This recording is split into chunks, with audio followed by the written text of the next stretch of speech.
Green mesh കൊണ്ടുള്ള കോണിൽ ചിരട്ട വെച്ച് ഓർക്കിഡ് പിടിപ്പിക്കുന്ന രീതി ഒന്ന് കാണിക്കാമോ എന്ന് ചോദിച്ചുകൊണ്ട് പലരും വിളിച്ചിരുന്നു. അതുകൊണ്ടാണ് ഈ വീഡിയോ ചെയ്യുന്നത്. ഡിയർ ഫ്രണ്ട്സ്, എല്ലാവർക്കും എൻ്റെ ചാനലിലേക്ക് സ്വാഗതം. നമുക്ക് വീഡിയോയിലേക്ക് പോകാം. അതിനുവേണ്ടി നമുക്ക് ഇതുപോലെ ഒരു കോൺ സെറ്റ് ചെയ്തെടുക്കാം. ഇത് സെറ്റ് ചെയ്യുവാൻ വലിയ ബുദ്ധിമുട്ടൊന്നുമില്ല. ടൈ വെച്ച് നമ്മൾ രണ്ട് വശം കൂട്ടിച്ചേർത്ത് ഇതേപോലെ കോണാകൃതിയിൽ നമ്മളൊന്ന് കെട്ടിയെടുത്താൽ മതി. നമ്മൾ ചെറിയ ഒരു തെർമോക്കോൾ കോണിൻ്റെ ഏറ്റവും അടിഭാഗത്തായിട്ട് വെച്ച് കൊടുത്തിട്ടുണ്ട്. നമ്മൾ വലിയ ചിരട്ട വയ്ക്കുമ്പോൾ അതിൽ കൂടി കടത്തിവിടുന്ന വടി നേരെ ഈ ചെറിയ തെർമോക്കോളിലും കൂടി താഴേക്ക് വരുത്തിയെടുക്കണം. ഇതുപോലെ ഒരു ചിരട്ട എടുക്കുക. ഇതുപോലെ ഹോളുള്ള ഒരു ചിരട്ട, അതിൻ്റെ കൂടെ ഇതിൻ്റെ അടിവശത്തായിട്ട് നമുക്കൊരു തെർമോക്കോളും വെച്ച് കൊടുക്കാം. ചെറിയ തെർമോക്കോളിൻ്റെ പീസ് ഞാൻ ആ കോണിൻ്റെ അടിയിൽ വെച്ച് കൊടുത്തിട്ടുണ്ട്.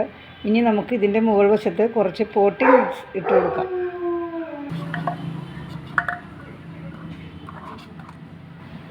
ഇങ്ങനെ ഒരു വടി തെർമോക്കോളിൻ്റെ അകത്തുകൂടി താഴേക്ക് വരുത്തുക. നെറ്റിൻ്റെ അടിഭാഗത്ത് വെച്ചിരിക്കുന്ന തെർമോക്കോളിൻ്റെ അകത്തുകൂടി പുറത്തേക്ക് വരണം. ആ രീതിയിലാണ് നമുക്ക് വയ്ക്കേണ്ടത്. ഇപ്പോൾ ഇങ്ങനെയാണ് നമ്മൾ കെട്ടിവെച്ചിരിക്കുന്നത്. അതുകൊണ്ട് വടി ഇനി അനങ്ങുകയില്ല. വടി അനങ്ങാതിരുന്ന് നമ്മൾ ഇനി വടിമേലാണ് ചെടി കെട്ടിവെക്കാൻ പോകുന്നത്. അപ്പോൾ നേരെ മുകളിൽ തന്നെ ആ ചെടി ഇരിക്കുകയും അതിൻ്റെ വേര് അതിലേക്ക് പിടിച്ച് ഇറങ്ങുകയും ചെയ്യും. ഏറ്റവും അടിയിൽ തെർമോക്കോളും അതിൻ്റെ മുകളിൽ പോട്ടിംഗ് മിക്സറും അതിൻ്റെ മുകളിൽ ചിരട്ടയുമാണ് വെച്ചിരിക്കുന്നത്. ചിരട്ടയുടെ മുകളിൽ ചകിരി, ട്രീറ്റ് ചെയ്ത ചകിരി വെച്ച് കൊടുക്കാം. ട്രീറ്റ് ചെയ്ത ചകിരി എങ്ങനെയാണ് ഉണ്ടാക്കുന്നതെന്ന് കഴിഞ്ഞ വീഡിയോയിൽ ഞാൻ കാണിച്ചിട്ടുണ്ട്. ഇതുപോലെയാണ് ചകിരി വയ്ക്കേണ്ടത്. വടിയുമായി ജോയിൻ്റ് ആക്കി വെക്കുക. ഇനി വടിയുമേൽ നമുക്ക് ചെടി വെച്ച് കെട്ടിവെക്കാം.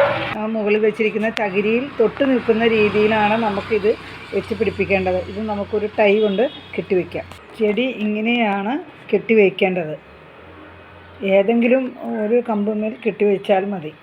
ഇനി ഇതിൻ്റെ മുകളിൽ കുറച്ച് തൊണ്ട് കഷ്ണങ്ങളും കരിക്കഷ്ണങ്ങളും ഇട്ട് കൊടുക്കാം. അങ്ങനെ കരിയും തൊണ്ട് കഷ്ണങ്ങളും നമ്മൾ ഇതിൽ നിറച്ചു. ഇനി നമുക്കിത് കുറച്ച് സാഫും കൂടി അടിച്ച് ശേഷം നമുക്കിത് മാറ്റി വയ്ക്കാം. എല്ലാവർക്കും ഈ വീഡിയോ ഇഷ്ടപ്പെട്ട് കാണുമെന്ന് ഞാൻ വിചാരിക്കുന്നു. എല്ലാവരുടെയും വിലയേറിയ കമൻറ്റുകളും ലൈക്കും സബ്സ്ക്രൈബും എല്ലാം പ്രതീക്ഷിക്കുന്നു. Thank you.